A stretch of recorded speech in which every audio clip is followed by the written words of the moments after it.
Agora sim, ó, a equipe do governo eleito foi ao Congresso ontem e entregou a sugestão de texto para a proposta de emenda à Constituição, a PEC da transição, que para uns, como eu disse, é chamada de PEC da picanha, para outros é chamada da PEC da gastança. A proposta vai possibilitar o pagamento do Bolsa Família, que era Auxílio Brasil, mas vai se transformar em Bolsa Família. O valor nesse texto está lá o valor de R$600 a partir de janeiro. No total, o texto tem a previsão de excluir da regra do teto de gastos mais ou menos 198 bilhões de reais. E aí, esse texto foi entregue, quem recebeu foi Arthur Lira, que é o presidente da Câmara, e pelo Senado quem recebeu foi Davi Alcolumbre. O relator do orçamento da União de 2023, o senador Marcelo Castro, também estava lá na hora de receber esse documento da equipe de transição. A PEC é uma alternativa elaborada pelo novo governo para tirar os gastos, como Auxílio Brasil, por exemplo, da regra do teto. Do contrário, o pagamento seria de R$ 405 a partir de janeiro, como está no orçamento que foi entregue pelo atual governo, que é o governo do presidente Bolsonaro. Tá certo? Então, e aí tem um espaço que fica disponível aí para o governo. E ele diz que esse dinheiro que sobra aí nesse espacinho, ele vai gastar com ações de saúde, investimentos no programa Farmácia Popular, aumento no salário mínimo, incremento no orçamento, outros também gastos. E aí, a informação que é importante aqui é que o vice-presidente eleito, que foi lá entregar, que coordena essa transição aí de governo, ele afirmou que a gestão do Lula, vou abrir aspas aqui, não vai ser um governo gastador. Segundo Alckmin, os governos anteriores do presidente Lula demonstram isso. Enquanto isso, Lula está na COP27, disse que o mundo estava com saudades do Brasil e que o Brasil voltou. Eu não sei quem era a plateia, mas ele foi aplaudido por lá. Eu vou começar com Ângelo Rigon. Em relação ao teto de gastos, só para lembrar, independente, está bem claro isso, que isso é para social, estão tentando reconstruir o país, que durante esses 4 anos do Bolsonaro, ele furou o teto 5 vezes. E foram 800 bilhões de reais. E tudo, uma boa parte, para fins eleitorais.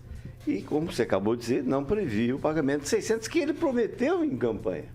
Então, ele também teria que fazer das tripas coração.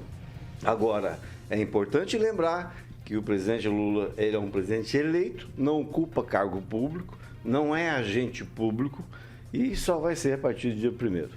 Que não há um consenso lá no Congresso sobre aprovar ou não esse texto, que é uma sugestão para quem vai aí fazer a questão dessa definição do valor. Sua opinião sobre tudo isso? Não me faz muito sentido, né, se existir um teto de gastos, sendo que qualquer PEC que é feita, é aprovada, ela vai ser furada. Então, vamos tirar o teto de gastos, né? Por mais que os 4 anos do Bolsonaro tivemos 2 anos de pandemia e que, aliás, foi passado muito dinheiro para os estados e municípios, comprado vacina, um monte de situações que o governo em si não tinha dinheiro em caixa, não tinha no Tesouro Nacional, se você pegar lá, você não tinha dinheiro para você pegar e distribuir para todos os estados da federação, né? Teve que fazer sim reajuste no teto, teve que fazer PEC, enfim, toda essa gastança aí teve um motivo, né? Para não deixar mais pessoas morrerem, já que vão colocar a culpa das mortes do Bolsonaro, poderia ter sido mais. Mas não foram. Infelizmente tivemos 700 mil, se eu não me engano. Então, tipo assim, infelizmente essas pessoas morreram. Então, poderia ainda ser maior, né, esse rombo aí das mortes. Mas não teve, porque houve um governo que realmente, por mais que teve o teto de gastos ali ultrapassado, na minha opinião, tem que acabar. Né? Tem que acabar então o teto de gasto. É claro que muitos liberais vão dizer, nossa, mas não, tem que ser colocado limites. Pois é, mas não adianta. Antes de assumir, o governo já está se propondo essa condição, de colocar alguns projetos com relação ao cumprimento de campanha. Bolsonaro também disse que ia ter os R$600 no ano que vem. Não sei como ele ia fazer isso. Provavelmente também fazer uma PEC, né? Mas o Lula não é o cara que menos gasta, não. É só ele pegar e contabilizar todos os anos que ele teve à frente da presidência, quantas vezes ele viajou, quantas vezes ele gastou dinheiro em hotéis muito luxuosos fora do Brasil. Então essa questão toda, né, de 8 anos do Lula, sem contar, lógico, da Dilma, mas agora esses 4 anos que está por vir aí, nós vamos ver que um cara que não se preocupa absolutamente com nada, né, em colocar limites, em gastar. Ele sugeriu na pandemia que era para imprimir dinheiro. Imagina uma coisa dessa. A inflação seria pior ainda. Então, tem coisas que, de forma social, para angariar o curral eleitoral, para prender as pessoas, não darem, né, a vara de pescar, mas darem logo o peixe, é claro que vão ficar amarrados politicamente, e isso é bom porque é um projeto de poder do Partido dos Trabalhadores. Isso não é novidade para ninguém. E o que me assusta, por exemplo, são vários ex-condenados, né, e indicados aí na Operação Lava Jato, que hoje fazem a transição. Por exemplo, o Paulo Bernardo Silva, né, que tem muito a ver com o nosso contorno norte aqui. Então tem questões que estão aí, é esse governo que vai assumir. Né? Antes mesmo de assumir. E outra, uma coisa muito complicada, o Lula não é nem presidente ainda. Ele não tomou posse e está lá no Egito fazendo o quê? Quem vai votar? Quem vai votar pela sexta vez? Para quem tem condições de sair no Brasil, ok. Quem tem condições de lutar e ter coragem, fique no Brasil. Quem vai votar pela quinta vez o furo do teto são os mesmos deputados que votaram a favor das outras 5 vezes. Claro, foram reeleitos. São os mesmos. É esse governo que vai votar. Querem babar ovo realmente do presidente eleito, exatamente. Não é reeleito, é o mesmo Congresso. Eleito. Não. Tudo bem, mas a maioria é reeleito que estão à frente disso aí.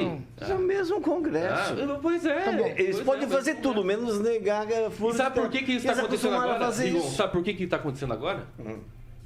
Porque vai ter uma resistência na próxima legislatura no Congresso. Então está aproveitando, claro, está aproveitando, exatamente, comprando com o que dá. Não sei a forma que está comprando o congressista, mas está comprando. Pamela Bussolini. Então, Paulo, a gente precisa prestar atenção nessa questão dessa PEC aí, né, do que vai arrombar aí o teto de gastos, pelo seguinte, né, são praticamente 200 bi, né, fora do orçamento. E o que acontece?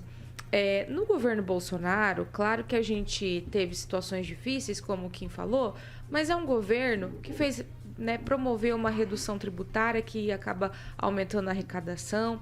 É um governo que privatizou, né, deixou de ter essas empresas cabides de emprego e reverteu isso em dinheiro e obras para o país. Então, é um governo que vai fechar as contas no azul, né? Mesmo, né, desde o primeiro dia, né, de mandato, essa oposição ficar, é porque o rombo, é porque vai vir o rombo, é porque a conta vai terminar no vermelho. E não vai terminar no vermelho, vai terminar com as contas no azul. E o governo Lula não faz isso. Eles não fazem redução tributária, a gente sabe disso, porque quanto mais arrecada, melhor.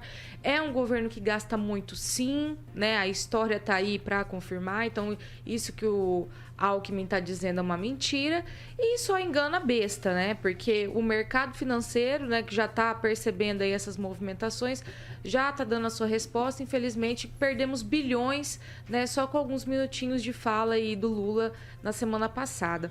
Agora, é interessante porque o Rodrigo Pacheco realmente está numa pressa, né, para conseguir aprovar essa PEC aí da picanha.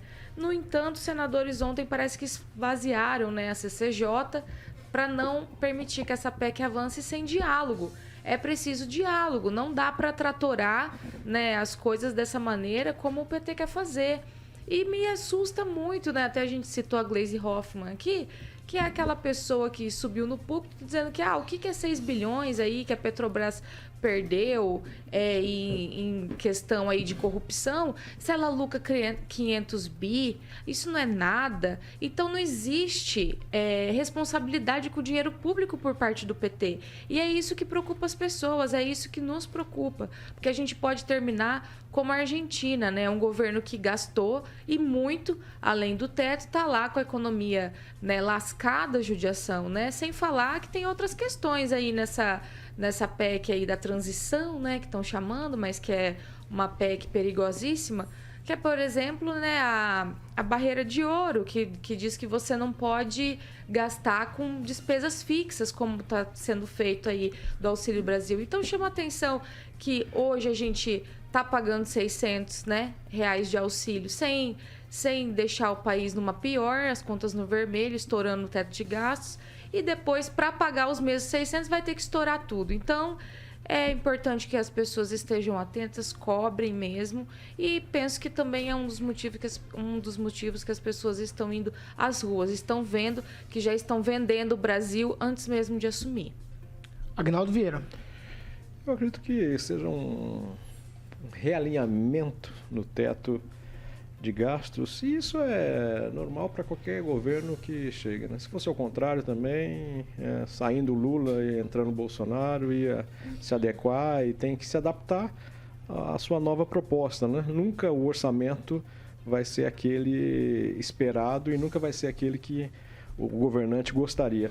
Me preocupa muito mais ainda essa viagem do Lula ao Egito com um avião de um empresário, né? Mesmo o Lula não sendo oficialmente, né, o presidente do país, mas é o futuro presidente daqui a um mês e meio, e ter viajado num avião de um empresário da Qualicorp, fundador da Qualicorp, envolvido até já em delação premiada, fica chato, né? Ele vai com moral para o Egito, né, como presidente eleito, mas já com, né, vulgarmente, com o rabo preso. Isso é muito chato, né? Alguns dizem até que seria já para o Egito a 11ª praga. Fernando Tupan, meu Deus. Ô, Rigon, o Lula namora com a imoralidade. E ter aceito essa carona para o Egito, junto com o presidente da Qualicorp. Eu não sei se ele foi, ainda não procurei nas redes sociais. Vamos ver se realmente ele está lá no Egito mesmo, sentado na COP20. Sabe, um gasto de R$1 milhão para levar o Lula para lá. Eu, com certeza, esse empresário de planos de saúde, que o Lula, se não me engano, em 2008, 2009... colocou ele para ser presidente da agência reguladora de planos de saúde. Então a gente paga uma aberração com o plano de saúde porque a gente fica enfrentando essa moralidade. Ele dando moral para um empresário que